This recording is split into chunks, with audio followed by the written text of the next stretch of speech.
Hi there. While you were catching up on some good night's sleep, there was plenty of developments that happened in the sporting world, and over the next few minutes I'm going to be taking you through all those developments. There are comments now. There's a bit of a revelation, rather a reiteration I should say, with regards to Virat Kohli leaving the captaincy and Sourav Ganguly's role in that. Then we've also got some news from the Premier League where Arsenal have now opened up a 5-point lead. There's also news coming in from the RCB camp as well with regards to the IPL. So stick along with us for the next couple of minutes as we run you through all the top stories that are dominating at the moment. First up, Virat Kohli and Sourav Ganguly. Now, not too long back, if you followed the IPL, there were those rumors doing the rounds. We saw those visuals as well when Sourav Ganguly and Virat Kohli did not come face to face. It happened very recently, and of course, the grapevine has it, and it is publicly sort of believed, or rather, cricket fans believe that Sourav Ganguly had a role to play, and there is a bit of an animosity of sorts between Virat Kohli and Sourav Ganguly. There is mutual respect, but there is some sense of animosity. That's what people believe. However, now Sourav Ganguly has talked about his role in terms of not just making Rohit Sharma the captain, but also what exactly happened between Virat Kohli and Sourav Ganguly. Now, it is widely believed that Sourav Ganguly, who was the BCCI president back then, had a role to play in terms of removal of Virat Kohli as the captain is concerned. But Sourav Ganguly has now once again reiterated that he had no role to play. What he's also told us is the fact that when Virat had decided to step down from T20 captaincy, he had absolutely no role to play. But one call that he did take, he said as the president, was that he felt that the team needed not split captaincy. He needed that the team needed one captain only and not two white ball captains, and that's where he was okay if Virat wanted to step down from the other format. But once Virat let go of T20 captaincy, Sourav Ganguly said, I had no role in that, but then I was clear that I wanted only one captain in the white ball format, and there would have been too many leadership changes then for the BCCI or the Indian team to then undergo. What Sourav Ganguly has also, by the way, said is that once all of that was happening, and we're talking about a couple of years back, then of course he looked towards Rohit Sharma, and in fact pushed Rohit, who was not keen on a leadership role. That's your headline, by the way. Rohit Sharma was not keen on a leadership role. It was Sourav Ganguly who gave him the push and asked him to assume leadership across formats, and that's how you saw Rohit then take over, not just as the test captain after that series against South Africa, but then later on as well he became the white ball captain. Of course, now things are changing with multiple reports doing the rounds whether Rohit Sharma will be the leader going forward as well in white ball cricket, in particular the T20I format, but that's for another time. We in fact here at Sports Day will come with a detailed explainer of what exactly was the Virat Kohli Sourav Ganguly saga and what these comments coming in from Sourav Ganguly really imply over here. But moving on now to other stories in the world of sport, Irfan Pathan has made a comment on RCB's squad at the moment, how it looks like and what they should be doing going forward in the IPL. Now, one of the key takeaways from that release list that RCB had shared a couple of days back on the last day of the trade window was that there were a lot of bowlers that were let go of by the RCB, and what Irfan Pathan feels is that if they've got to do something in the auction, right, they've first got to fix their bowling. And how can they do that? Well, he feels, since the fact that so many bowlers have been let go of, the bowling department firstly needs to be bolstered, and he feels that one of the key players that they could again look at is Wanindu Hasaranga, somebody who they let go of but perhaps would want to get back at a cheaper price.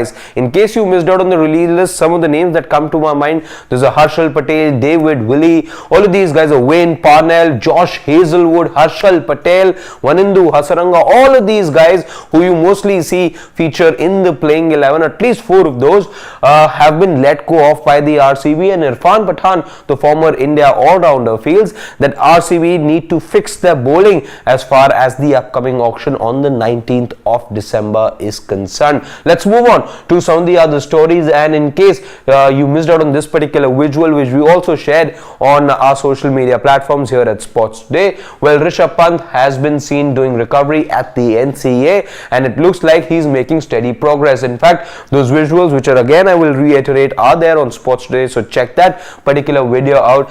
Here, of course, you see him do some weight training, but Rishabh Pant was also doing some cycling, some running around in this indoor facility at the NCA. You can see him working very closely with the he was working very closely with the trainers as well, and there you see weight training being done by Rishabh Pant. He's doing some dumbbells over there in these visuals and some weightlifting, as you can see. So Rishabh Pant's steady progress as far as his recovery and return to cricket continues. What we do know, and in case you missed that particular update, it came in just about a week to 10 days back. We're learning, and it is a confirmation that came from Ganguly, that Rishabh Pant will be playing for the Delhi Capitals next year in the IPL. Moving on now to some women's cricket, and a pivotal series between India and England starting today, a 3-match T20I series between the two sides. All 3 matches are going to be taking place at the iconic Wankhede Stadium, after which you will see a lone test match also be played between the two sides. By the way, as far as India are concerned, a test match at home after 2014-2015. So it's been a long time since India hosted a test match, roughly about 9 years, and after 9 years you're going to see a test match being contested in India, and therein you will see India take on England. That match, by the way, will not happen in Mumbai. That will take place in Navi Mumbai at the D.Y. Patil Stadium. A couple of players that come to my mind that are worth looking forward to in the T20 series. You've got a young bunch, of course, being led by Smriti Mandhana and Harmanpreet Kaur. Harman, of course, being the captain, and Smriti being her deputy. And Saika Ishaq is one name that's really doing the rounds right now, because she really impressed in the Women's Premier League. Her first call-up as far as the Indian side is concerned, so it'll be interesting to see how she performs in the this series. The other name is Shriyanka Patil. She also was impressive in the Women's Premier League. Interesting to see whether she makes the cut as far as the playing 11 is concerned or not, but something to look forward to as far as women's cricket is concerned, and should be an exciting series given how given the brand of cricket, I should say, that the England women's team play. And over to some news, let's say, with regards to the Chennai floods, by the way, and David Warner, the Australian opener, has now shared his thoughts with regards to the Chennai floods. He sent out a message to all those who feel he can, firstly he shared his thoughts, by the way, for people in Chennai who are in a spot of bother right now, because it's been absolutely lashing out there. There's been incessant rains. You've seen car being washed away. You've seen people being dislocated, certain people still sending out SOS messages. So it's a grave situation out there as far as Chennai is concerned. So David Warner's first shared his thoughts for people who are struggling at the moment, and he's also sent out a message to those who are in a position to offer help, and he said that everyone should come together in this tough time so as to help those who are stuck in the Chennai floods at the moment. Of course, the government of Tamil Nadu as well as the Indian government trying its very best to rescue all of those who are in a tough position or a tough situation at the moment. And before we call it a wrap, a quick update as far as the Premier League is concerned.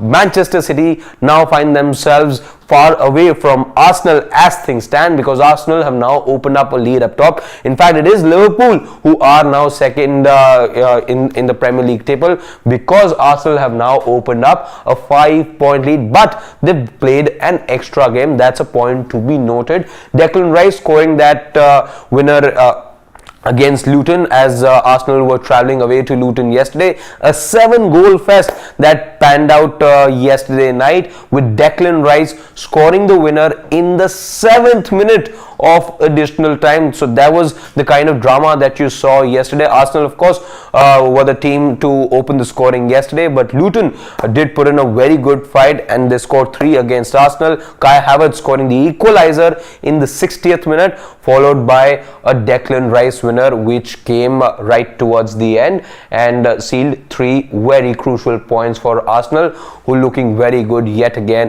for a second consecutive season. How long can Arsenal go go this time around as well. And as far as Manchester City and Liverpool's challenge is concerned, the Premier League really is hotting up as we speak. But it's just the start of the day here at Sports Day. You know, your one destination as far as everything sport is concerned. In case you're watching this for the first time or you're new to the family, do hit the like button to this video. Do share as well this with your friends and family members. Tap that bell so that you know when we go live. And of course, do subscribe to Sports Day, because we love bringing you everything sport all along the day, 24/7, all through the year.